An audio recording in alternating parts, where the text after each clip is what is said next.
ह्याच्यात तर मी गाडीला पण आजच पंक्चर व्हायचं होतं. ड्युटीला 15 मिनिट लेट झाला.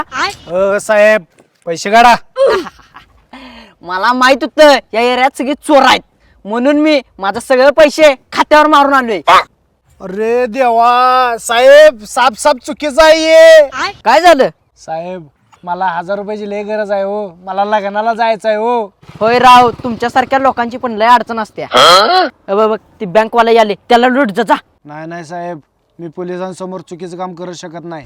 तुम्हीच जाऊन त्याची पावती फाडा आणि मला पैसे आणून द्या. नाही त्याच्याकडे लायसन आणि गाडीची सगळी कागदपत्र असल्यावर मी कसं पावती फाडू? थांबा 1 मिनिट. ए चल लायसन काढ. का बर आता चोर तुम्ही लायसनची चोरी करायला भाई? तुला कार्ड बनलो का नाही? सरकारी कामात अडथळा आणतोस. साहेब हे घ्या लायसन, फाडा त्याची पावती.